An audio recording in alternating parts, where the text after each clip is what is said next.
Evangelho, sábado da 28ª semana do tempo comum. O Senhor esteja convosco, Ele está no meio de nós. Proclamação do Evangelho de Jesus Cristo, segundo São Lucas. Glória a vós, Senhor. Naquele tempo disse Jesus a seus discípulos: Todo aquele que der testemunho de mim diante dos homens, o Filho do Homem também dará testemunho dele diante dos anjos de Deus.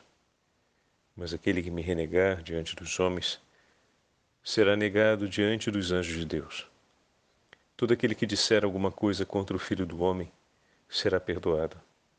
Mas quem blasfemar contra o Espírito Santo não será perdoado.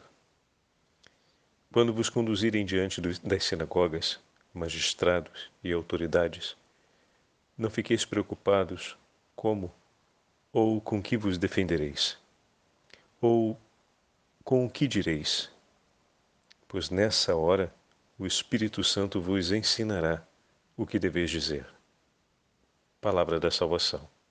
Glória a vós, Senhor. Sábado da 28ª semana do tempo comum, em nome do Pai, do Filho e do Espírito Santo. Amém. Queridos irmãos e irmãs, continuamos com a Santa Liturgia no 12º capítulo do Evangelho de São Lucas. E o Senhor dá prosseguimento ao seu discurso aos discípulos, dizendo uma palavra de encorajamento. Você se lembra da meditação de ontem? Então, o Senhor continua falando aos seus discípulos diante daquela realidade que Lucas já deixou claro que está acontecendo. A rejeição por parte das autoridades em relação a Jesus e o início de uma efetiva perseguição.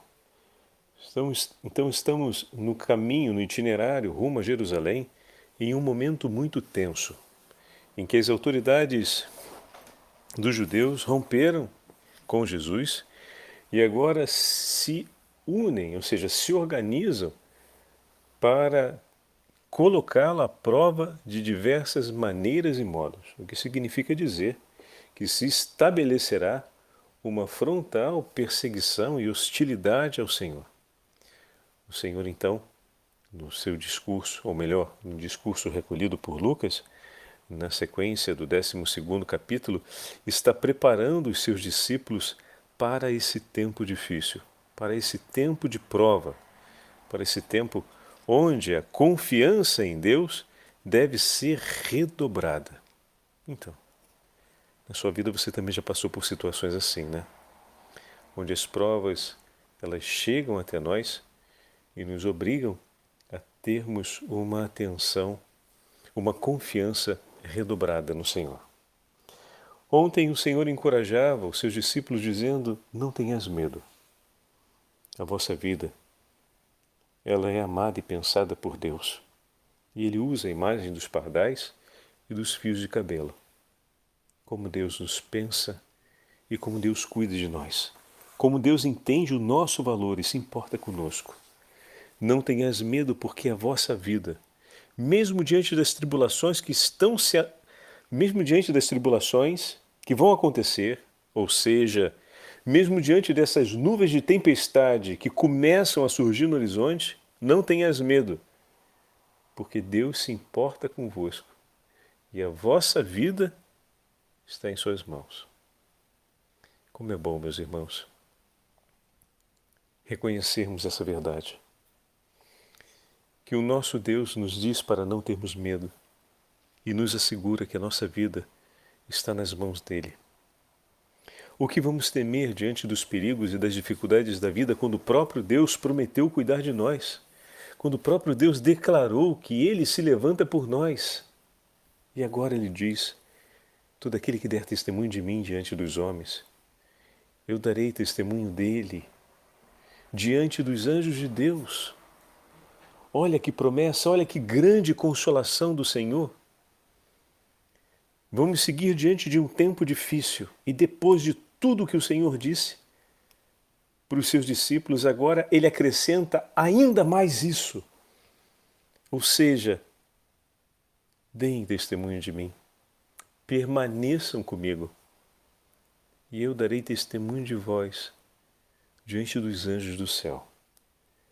se o testemunho nosso diante dos homens é um testemunho relativamente imperfeito, porque é marcado por inúmeras contradições interiores nossas e da nossa própria vida como um todo, mas é um testemunho digno, porque ele foi oferecido em comunhão com a vontade do Senhor e por amor a Ele. Então, na nossa grande dificuldade de amar como Deus merece ser amado, colocamos o nosso todo de amor, que é muito pouco perto daquilo que Deus merece, Ele é digno, mas Ele recebe esse testemunho. Em meio a inúmeras imperfeições, em meio a inúmeras contradições, em meio a um limite enorme seu e meu, de mantermos a fidelidade sobre aquilo que declaramos a Deus, Ele diz, se você der esse testemunho. Ele reconhece a nossa condição e não nos diz, se você der um testemunho sobre esses pontos, sobre essa condição, nessa medida, não tem um protocolo do testemunho. Se como você puder, ou seja, com toda a força do teu coração, você der um testemunho sincero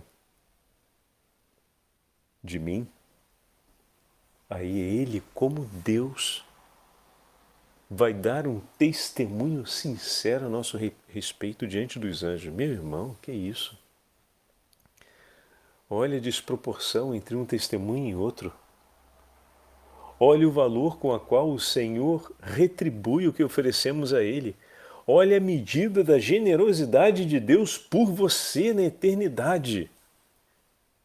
Como um Deus que é generoso a esse ponto na eternidade não vai cuidar de ti no tempo das dores, no tempo da prova, no tempo do desafio. A promessa que o Senhor faz de retribuição na eternidade não é para certificar que esse tempo será o tempo do abandono. Se Deus na eternidade propõe uma retribuição nessa medida, incomparável, o que Ele não nos oferece nesse tempo da prova?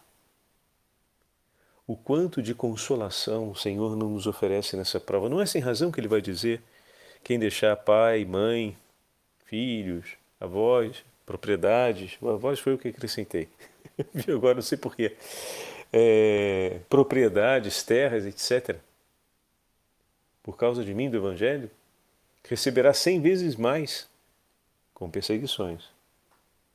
Ou seja, não nos isentaremos de viver o que o Senhor viveu, porque estamos em comunhão com Ele. Então, se Ele foi perseguido, nós também seremos perseguidos. Então, não está em nenhuma novidade absurda. Apenas a perfeita comunhão com o Mestre, que está sendo declarada por Jesus. Mas os 100 vezes mais, ainda aqui, essa é uma certeza. Essa é uma declaração, digamos assim, nova. Nova em que sentido? No sentido que seguir o discípulo, seguir o Mestre como discípulo, nos leva a também sofrer a perseguição. Mas receber 100 vezes mais aqui é o testemunho nesse tempo da grande generosidade do Senhor. E hoje, no Evangelho, ele está falando do testemunho na eternidade. A grande generosidade do Senhor no seu testemunho por nós na eternidade. Então, meu irmão, vale a pena toda a entrega e todo o sacrifício em comunhão com o Senhor, vale a pena. Cada gesto de amor pelo Senhor vale a pena. A entrega da nossa vida por Ele. Vale a pena testemunhar Jesus com toda a força do nosso coração, com toda a intensidade da nossa alma. Vale a pena ser todo dele e entregar tudo por amor a Ele. E depois o Senhor fala, como sempre, isso vai aparecer frequentemente em Lucas, porque é importante que apareça, ele fala da justiça. Todo aquele que, por outro lado, blasfemar contra o Espírito Santo não será perdoado. A blasfêmia contra o Espírito Santo significa a renúncia ao Espírito Santo. Significa não aceitar a ação de Deus. Quem não aceitar a ação de Deus, como poderá receber o perdão de seus pecados? Não se trata aqui de uma vingança. Se trata aqui de uma verdade. Todos nós temos a necessidade da misericórdia de Deus. Nenhum de nós pode clamar Abá, ó Pai, se não for pela ação do Espírito Santo. Nenhum de nós pode suplicar a misericórdia se para isso não tiver já uma intervenção de Deus em nosso favor, uma ação do Espírito Santo por nós. Então, quem rejeita, quem blasfema, quem rompe com o Espírito Santo por palavras e por decisão, como poderá ser perdoado? Pois o perdão dos pecados depende da súplica pelo perdão. E se o simples fato de suplicar o perdão a Deus já é por meio da ação do Espírito Santo, quem com o Espírito Santo não toma nenhuma participação, não participará também, por consequência, do perdão dos pecados.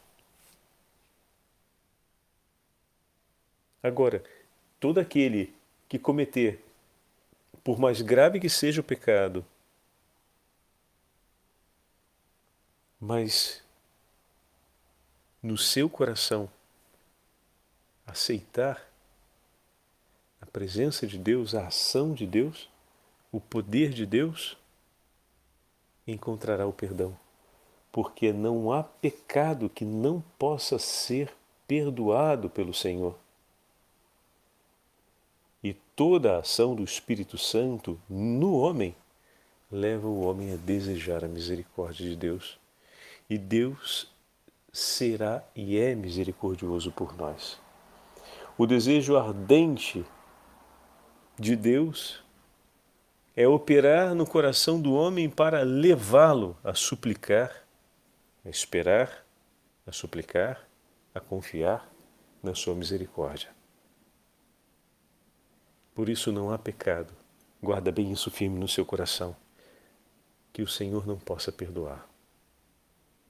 Por isso peça com confiança, permita que o Senhor haja no seu coração e te leve a suplicar: Senhor, perdoa-me, pois pequei contra ti. Tende misericórdia de mim, meu Senhor, e dai-me o seu perdão.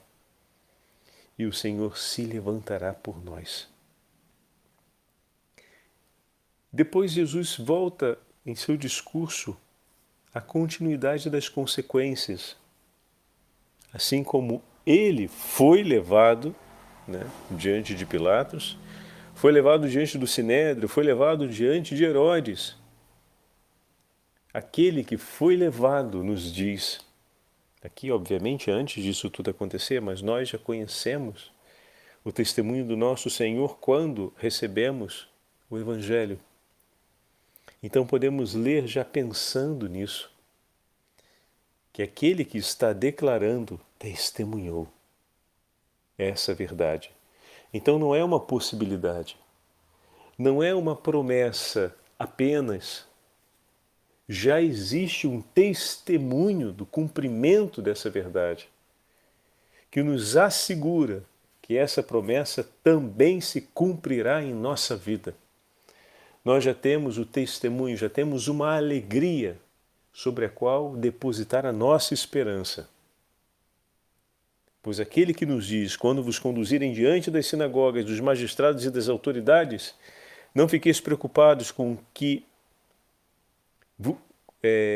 como ou com que vos defendereis, ou com que direis, pois nessa hora o Espírito Santo vos ensinará o que deveis dizer. É Cristo Jesus quem nos fala. Aquele que foi levado diante dos tribunais. Aquele que foi conduzido pelo Pai. Aquele que entregou sua vida nas mãos do Pai. Conduzido pelo Espírito Santo. Cumpriu a vontade do Pai e bebeu o cálice até a última gota. nosso Senhor, que viveu o que nos declara, Ele que tem a perfeita autoridade sobre todas as coisas, é quem nos assegura. E nós podemos dizer: eu mesmo vos acompanharei, pois nenhum sofrimento e nenhuma prova um discípulo de Cristo passa sem a sua companhia, sem que os olhos do Senhor e a presença do Senhor o acompanhem. São vários os santos que nos momentos difíceis ou na hora do martírio, então, se giravam dizendo: Senhor, onde estás? E o Senhor responde dizendo: estou aqui ao seu lado e te acompanho. Estou aqui ao seu lado e te fortaleço. Estou aqui ao seu lado e me alegro por ver o testemunho do seu amor. Esse é nosso Senhor. As palavras de hoje, meus irmãos, dirigidas aos discípulos nesse momento tão tenso do caminho até Jerusalém, é uma palavra de viva esperança, entusiasmo e vida para nós que estamos também no caminho da Jerusalém celeste. Talvez o seu momento de vida hoje seja um pouco menos tenso em relação àquele dos discípulos, que viam as nuvens de tempestade se formando diante deles, anunciando uma grande tempestade que estava por chegar. Hoje nós vemos essas nuvens se formando no cenário mundial, como já se formou tantas outras vezes, com os conflitos militares, com a intolerância entre os povos, com a violência, com o ódio, com o banho de sangue. Mas às vezes na nossa vida familiar, no nosso ambiente, no nosso microcosmos, estamos vendo um tempo de maior serenidade. Estamos vivendo esse tempo. E as palavras do Senhor chegam para a gente hoje como um testemunho de confiança que nos prepara para aqueles tempos que ainda virão, depois dos que já passaram, né? Às vezes é assim, já passaram tempos difíceis, depois vem outros tão difíceis quanto ou mais do que os anteriores. E receber essa palavra nesse tempo de paz revigora a nossa confiança no Senhor. E para aqueles que estão atravessando um tempo difícil, essa palavra é um bálsamo, é um conforto, é uma declaração que nos traz as lágrimas aos olhos, porque repara as dores do nosso coração e restaura o vigor da alma. Bendito seja Deus que essas palavras nos chegam num dia de sábado, consagrado à Virgem Maria. E como é bom poder dizer: Mãe e Senhora nossa, guarda-nos e ensina-nos a esperarmos sempre no Seu Filho, que todas as palavras, Senhora, que nos são apresentadas e anunciadas, possam ser com a alegria do Teu Imaculado Coração, guardadas vivamente em nossos corações, para que também nós cantemos as maravilhas que o Senhor fez, faz e ainda fará ao longo da nossa história.